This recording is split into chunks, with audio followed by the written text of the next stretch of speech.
오늘 말씀은 마가복음 14장 12절에서 25절 말씀입니다. 마가복음 14장 12절에서 25절 말씀을 한 절씩 교독하도록 하겠습니다. 무교절의 첫날 곧 유월절 양 잡는 날에 제자들이 예수께 여짜오되 우리가 어디로 가서 선생님께서 유월절 음식을 잡수시게 준비하기를 원하시니까 하매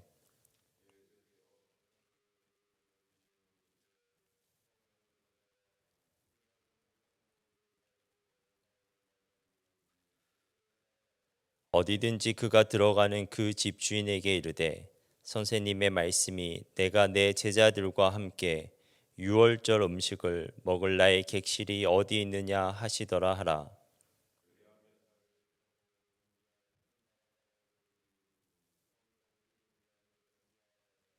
제자들이 나가 성내로 들어가서 예수께서 하시던 말씀대로 만나 유월절 음식을 준비하니라. 다 앉아 먹을 때 예수께서 이르시되 내가 진실로 너희에게 이르노니 너희 중에 한 사람 곧 나와 함께 먹는 자가 나를 팔리라 하신대.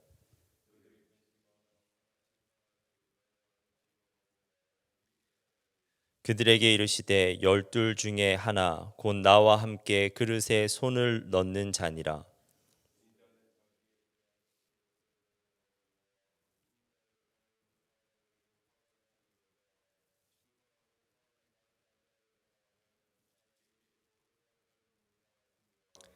그들이 먹을 때 예수께서 떡을 가지사 축복하시고 떼어 제자들에게 주시며 이르시되 받으라 이것은 내 몸이니라 하시고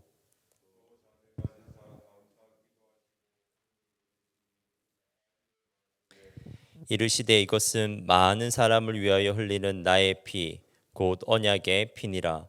진실로 너희에게 이르노니 내가 포도나무에서 난 것을 하나님 나라에서 새 것으로 마시는 날까지 다시 마시지 아니하리라 하시니라. 아멘. 오늘 본문에서 예수님께서는 제자들과 저녁 식사를 하고 계십니다. 그날은 예수님께서 고난 받으시기 하루 전날의 저녁이었습니다. 그 식사는 특별했습니다. 식사 메뉴가 특별했기 때문이 아니라 식사 중에 예수님께서 기억될 만한 행위를 하시고 말씀을 하셨기 때문이었습니다. 식사 자리에서의 예수님의 행위와 말씀은 22절부터 24절에 이렇게 기록되어 있습니다.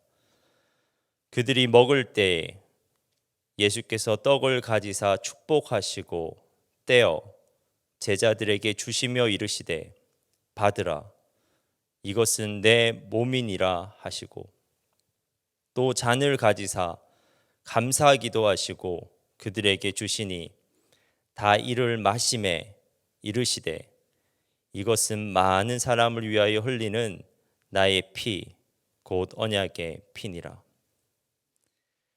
이미 18절에서 예수님께서는 함께 음식을 먹는 자 중에서 자신을 팔 자가 있다고 말씀하셨으므로 식사의 분위기는 무거웠을 것입니다.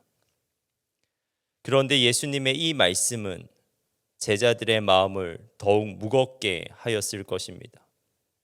그들은 말씀의 뉘앙스로 예측되는 불길함을 감지하였을 뿐만 아니라 도무지 말씀의 의미를 이해할 수 없어 매우 혼란스러웠을 것입니다. 우리는 이미 성만찬 의식을 통해서 오늘 본문의 예수님의 말씀이 이상하게 들리지 않고 익숙합니다. 하지만 1세기 유대인에게 예수님의 이 말씀이 어떻게 들렸을지 생각해 볼 필요가 있습니다. 예수님은 평범한 유대인 식사에서 가장들이 하는 말과는 전혀 다른 말씀을 하시면서 떡과 잔을 나누셨습니다. 먼저 떡을 떼어 주시면서 받으라, 이것은 내 몸이니라고 말씀하셨습니다. 그런데 이어진 말씀은 더 충격적인 말씀이었습니다. 제자들이 잔을 마시자 예수님께서는 이렇게 말씀하셨습니다. 이것은 많은 사람을 위하여 흘리는 나의 피, 곧 언약의 피니라. 모세의 율법은 피를 마시는 것을 엄하게 금하였고 피가 섞여 있는 고기조차 먹지 못하도록 하였습니다. 그런데 예수님께서는 지금 제자들이 마신 잔의 포도주를 자신의 피라고 말씀하시는 것입니다. 제자들은 그 순간 그 말씀을 도저히 이해할 수 없었지만 너무 당혹스러워서 그 말씀을 마음에 간직하였을 것입니다. 그런데 여러분, 그 다음 날 우리가 이미 아는 것처럼 예수님께서 식탁에서 시연하신 일이 실제로 십자가에서 일어납니다. 떼어진 떡처럼 예수님의 몸이 십자가에서 떼어지고 부어진 포도주처럼 예수님의 피가 십자가에서 부어졌습니다. 제자들은 십자가를 보면서 무기력한 예수님이 붙잡혀 죽임을 당하였다고 생각해서 뿔뿔이 도망쳤습니다. 예수님은 돌아가셨고 제자들은 도망쳤으므로 모든 것은 그렇게 끝난 것 같았습니다. 하지만 십자가 사건은 그렇게 끝나지 않았습니다. 왜냐하면 3일 만에 제자들은 예수님의 부활을 목격하기 때문입니다. 그리고 50일 후에 성령께서 그들에게 임하시자 그들은 마침내 십자가 사건을 해석해낼 수 있게 됩니다. 예수님의 몸이 떼어지고 예수님의 피가 부어진 십자가 사건은 무기력한 예수님께서 죽임을 당하신 것이 아니라 죄와 죽음 앞에서 한없이 무기력한 우리를 위해 예수님께서 적극적으로 행하신 구원 사건임이 밝혀진 것입니다. 이미 예수님께서는 마지막 저녁 식사에서 말씀하셨습니다. 이것은 많은 사람을 위하여 흘리는 나의 피, 곧 언약의 피니라. 십자가에서 흘리신 피는 죄와 죽음 앞에서 무기력한 많은 사람을 위하여 예수님께서 기꺼이 흘리신 희생의 피라고 말씀하신 것입니다. 예수님의 이 말씀을 마침내 이해하게 된 제자들에게 예수님과 함께한 저녁 식사는 더 이상 당혹스러운 기억이 아니라 그들이 언제든지 돌아갈 수 있는 은혜의 시작점이 되었습니다. 사도행전 2장 42절에는 초대교회 성도들이 떡을 떼기에 힘썼다고 나옵니다. 떡을 떼는 것이라는 표현에는 정관사가 붙어 있는데 이는 그것이 단순한 식사가 아니라 성만찬임을 의미합니다.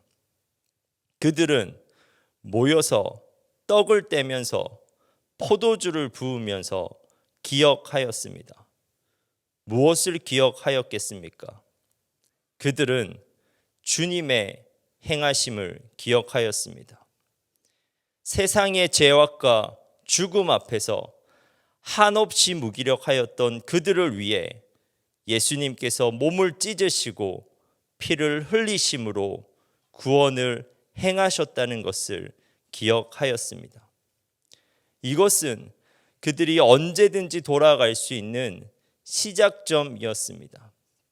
그들의 삶의 자리에서 여전히 세상의 악한 권력이 행하는 것 같고 그 앞에서 절망감을 느낄 때 그들은 즉시 그 시작점으로 돌아갔습니다. 그리고 그 자리에서 떡을 떼며 그들은 기억하였습니다. 주님께서 행하셨다. 주님께서 구원하신다. 그들은 이 진리를 잊어버리지 않기 위해 될 수 있는 한 자주 모여 함께 떡을 떼었습니다. 사랑하는 여러분, 오늘 아침 말씀 앞에서 우리가 기억해야 하는 것도 바로 이것입니다. 우리가 죄 앞에서 한없이 무기력할 때 우리는 절망하는 것이 아니라 그러한 우리를 위하여 주님께서 행하신 일을 기억해야 합니다. 무기력한 우리에게 초점을 두는 것이 아니라 우리를 위해 몸을 찢으시고 피를 흘리시기까지 행하셨던 주님, 그리고 지금도 우리를 위해 적극적으로 행하고 계시는 주님을 바라보는 것입니다. 여러분, 초대교회 제자들이 자주 떡을 떼면서 끊임없이 시선을 그들로부터 주님께로 돌렸듯이 우리도 이 시간 기도하면서 우리의 시선을 주님께로 돌립시다. 우리의 시선이 십자가에 머물러 있을 때 우리는 어떠한 상황에도 절망하지 않고 오늘도 우리를 위해 열심히 행하실 주님을 소망하며 살아갈 수 있게 됩니다. 그 은혜의 시작점에서 하루를 시작할 수 있는 여러분 되시길 간절히 바랍니다. 기도하겠습니다. 사랑하는 주님, 이 시간 우리가 다시 한번 기억하게 하소서. 예수님의 몸이 떼어지고 예수님의 피가 부어진 십자가 사건이 죄와 죽음 앞에서 한없이 무기력한 우리를 위해 예수님께서 적극적으로 행하신 구원 사건임을 기억하게 하소서. 그리고 그 주님께서 여전히 우리와 함께 계셔 오늘도 우리를 위해 열심히 행하신다는 것을 기억하게 하소서. 주님, 이 시간 기도하면서 우리의 시선을 돌리게 하소서. 우리를 바라보며 절망하는 것이 아니라 우리를 위해 행하시는 주님을 바라보며 소망하게 하소서. 주사랑교회를 위해 기도합니다. 곧 진행될 양육 제자 훈련을 통해 참여하는 모든 성도들이 하나님을 더욱 깊이 알아가게 하시며 주님 나라의 충성된 일꾼으로 세워지게 하소서. 주사랑 가족 중에 몸이 아픈 이들, 경제적 어려움을 겪고 있는 이들, 뜻밖의 환난으로 공경을 겪고 있는 이들을 보살펴 주옵소서. 주님께서 친히 그들을 위로하시고 그들의 살아갈 길이 되어 주옵소서. 하나님, 담임 목사님을 위해 기도합니다. 영육간에 강건하게 하시며 말씀의 능력을 부어주사 말씀을 전하실 때마다 회심과 회복의 역사가 일어나게 하소서. 이 모든 말씀 예수님의 이름으로 기도합니다. 아멘.